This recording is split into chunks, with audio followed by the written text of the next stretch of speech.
So I got to tell you all this story that happened a couple months ago. This is in Kansas City. This is great. This is really fun. Well, it's not. It wasn't fun. It's just a funny story to tell. At the time, it wasn't fun. But so I had to go to Kansas City to do stand-up, and I was working at a club, which sucks. Clubs are no fun. For the obvious reasons. If you've been to a comedy club, you got to pay like fucking $25, and you got to sit through like two shitty comics, and I got to fucking. For me, it's really bad because. Again, I can only do like 50 minutes, and they got two guys in front of me doing like, hey, what if, We Are the World was sung by the cast of Friends? I think it might go something like this. All right, and, oh, ha, ha, ha, ha, ha. What a wonderful, wonderful, clever bit, And, but the worst part about doing clubs is if you're headlining, they fly you in the night before, and you have to fly in early so that you can get up extra early in the morning the next day and do the morning zoo crew, fucking drive time radio shit to promote the show. And it's the fucking worst, man. That is a fucking nightmare. Even if it's 15 minutes, it is the worst 15 minutes of your fucking life, always. I don't care if you've been in a fucking shark attack. I would rather... If I was in a shark attack and then they had no anesthetic and they had to heal it up and they sew it up, I'd be like, this sucks. But then if two DJs came in to interview me, I would fucking shoot myself. I'd be like, that's it, I'm done, man. It's the fucking worst. Those guys, and they're the same everywhere, all across the country. They're all the same two motherfucking asshole clowns.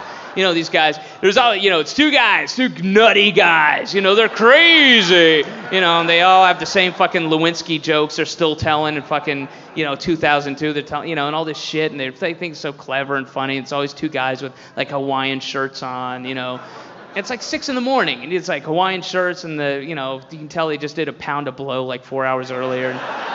Huge Jimmy Buffett fans, you can tell, big parrot heads they are, and, hanging out, and there's always like two guys. There's always this guy. There's this guy who talks like this. He's always named after some kind of animal. He's always the bear or the cooter, or whatever. And then there's his partner who talks like this. So it's this guy, and he's always the madman or the crazy doctor, All right, you're listening to KZ103, Kansas City's home of the rock, We've got the best alternative rock, Stained, Linkin Park, POD, the best new sounds, And they're fucking, it's the worst, man. It's like, all right, yeah, well, we're here with funny man David Cross. David, you didn't know it, but you're just in time to help us out with the Friday morning fart song. Like, what? No,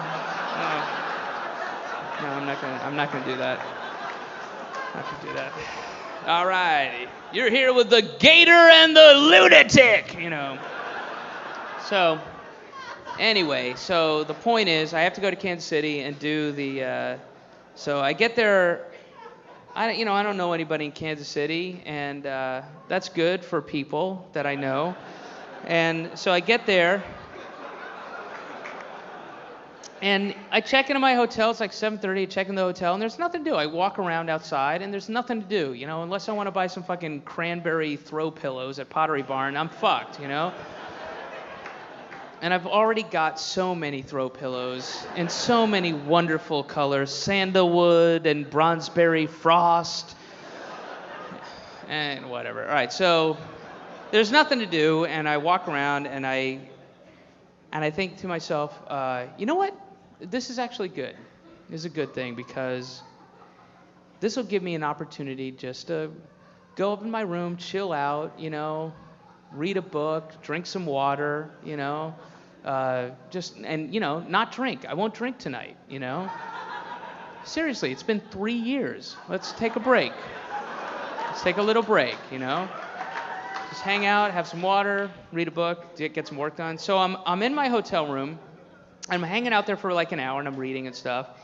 And like around like 8:30, I go, fuck this is bullshit. And I get outside, and I get in a cab, and I go, hey, take me to where the kids drink, or, take me to the punk bars or something, which is what you have to say because you have to speak code. Otherwise, the cab drivers end up taking you to like TGI Fridays, and end up splitting a bloomin' onion with a bunch of secretaries, and, that's no good.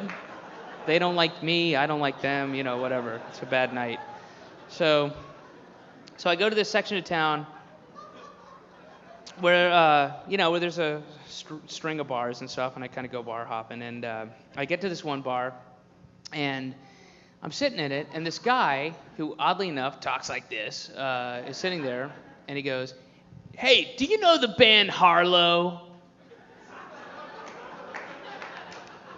Yeah. Yes, I do know the band Harlow. I got excited. You know, VH1's Bands on the Run Harlow, the all-girl band. I was like, yeah, I know Harlow. And he goes, yeah, man, they're Winnebagos parked out front, man. I'm sure they'd love to hang out with you. They're huge fans, man. Yeah, let's go to the Winnie, which is what their nickname for the Winnebago. So I was like, all right. So we go to the Harlow Winnie, and I get inside the Winnie, and we meet, and they're all super nice. They're very, very nice, and we drank a lot. They were drinking a lot, you know. I mean, they're in Harlow, you know, and they're drinking a lot, you know, and we're getting fucked up, and, you know, we're smoking pot and doing shots of tequila and stuff, and really drinking a lot. And I say this, I say this not in that kind of like, oh, isn't it cool, I drank a lot, but in that way that you need to know for the rest of the story later. Like, I was fucked up, you know? So, and it just started and just kept progressing. So we get fucked up, and then it's time for them to go on stage. So it's like, all right, we've got to do the show. So I go right up front, I'm hanging out, and, you know, they're playing songs and stuff. And around, like, I think it was about within 10 to 20 seconds of the second song, I'm standing there, and then I realized, wait a second, I hate Harlow. Fuck. I mean, they're all nice. I just don't like their music, whatever, you know. But so then they get off, and then we continue to fucking party, and I just get fucking ripped. I mean, and I can fucking hold my liquor, and I get top 20 fucking, severely fucked up, where I can't communicate, and I don't know things anymore, simple little things. I couldn't tell you how to spell a banana, what it looked like, what it feels like.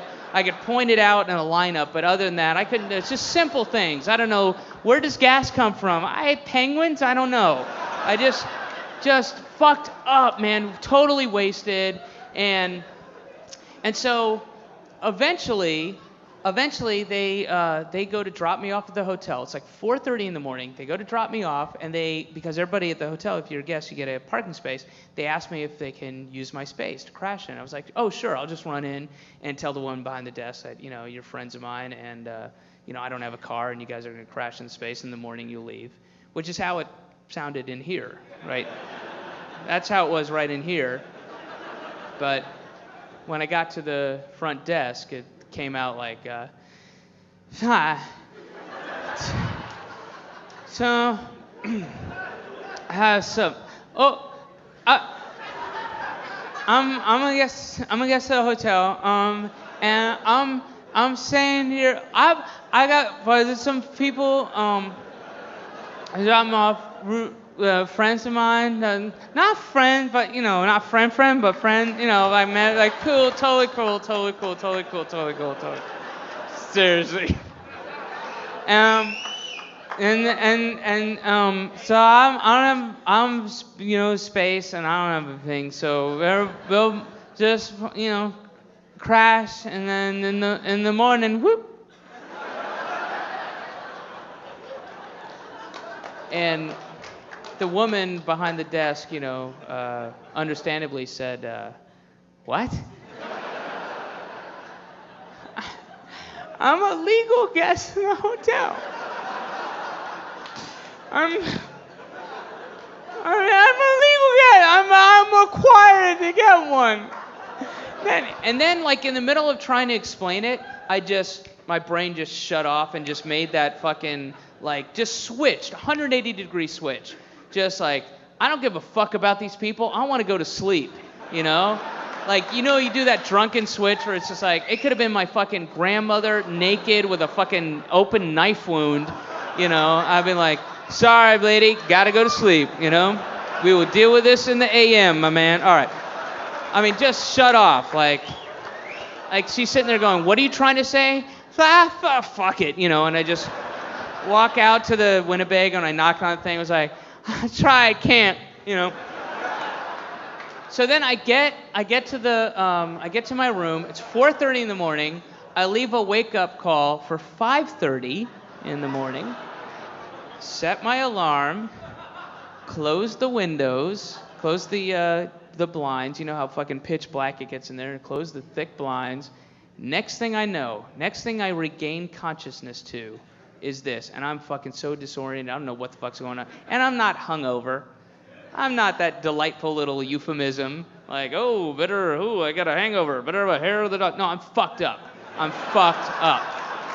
right? Completely incoherent. This is what I wake up to.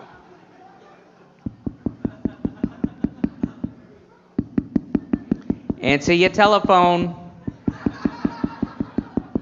Answer your telephone. And my eyes open, but it's still black, and it's like, I don't know anything. I don't know what's going on. I don't know where I am, but my eyes fucking sting like somebody poured jalapeno garlic sauce in them. Like, what the fuck? And I don't know what's going on. Answer your telephone. Huh? Yeah, and you bolt out of bed, and you're like, what? And I don't know where I am. I don't know there's furniture that's on where my apartment furniture is, and I'm fucking naked, and I'm wandering around, I'm bumping into shit. Answer your telephone. I'm trying to, what? I can't. Answer your telephone. And I'm trying to make it over to the fucking phone. I can't. All right, yes, it's not. Oh, the thing is, the phone wasn't ringing.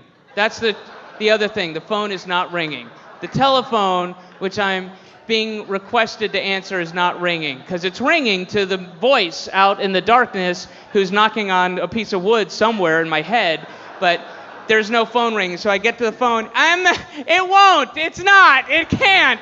I don't know what's happening. I don't know what the fuck is going on, man. I'm fucking regressing to like a 5-year-old. I just want my mommy. I don't know what. I'm in this big black box. I don't know where anything is. I'm like part of some weird Outer Limits Twilight Zone shit. Answer the telephone. Answer the telephone. It's like some weird experiment. Like my whole life has been a joke up to this point. There are aliens looking down. Let's reveal the joke to them. Answer the telephone. I'm just sitting there expecting like the hand of God just to come down and go, should have answered your telephone. Like what the fuck is happening to me? And eventually I fucking figured it out. I was like, what's happening? And I was like almost ready to cry, and I realized, okay, I'm not at home. All right, I'm in a hotel. I'm in Kansas City. Oh, fuck, I'm doing comedy. I got to do the radio. I overslept. So I figured it out, and what happened was their phone answering machine system or whatever, the ringing thing wasn't working. It was fucked up. And then also, oddly enough, I had not set my alarm clock properly. I had mistakenly set it for 104 Blaglock, which is not a time or measurement of time.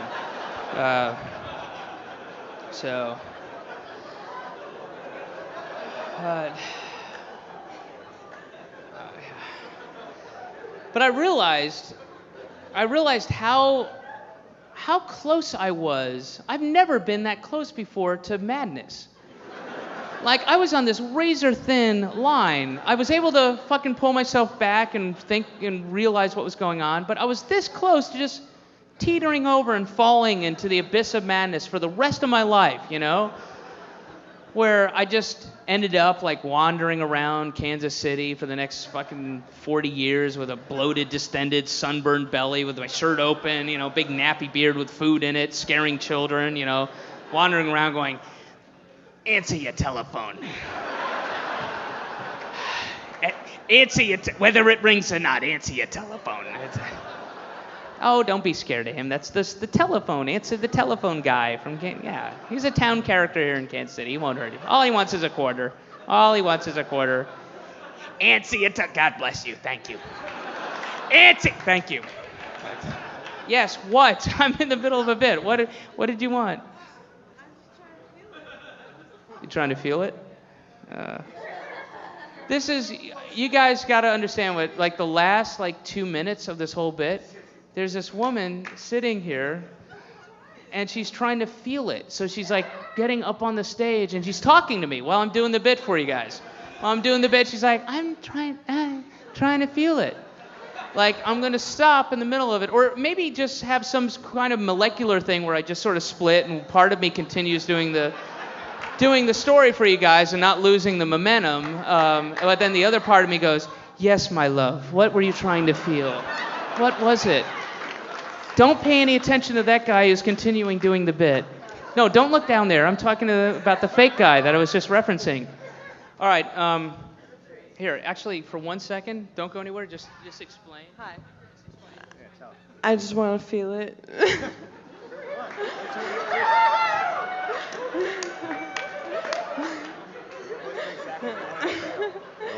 She wants to feel the power of the bit. Okay. Give it a shot. Give it a shot. Hey, come on. I gave it to her. It's all right. I had to open a beer. All right. That's for you. Feel it. Feel that power. That's what Scientology's like. Feel it? Yeah. I deem you clear. I deem you OT level 7. All right.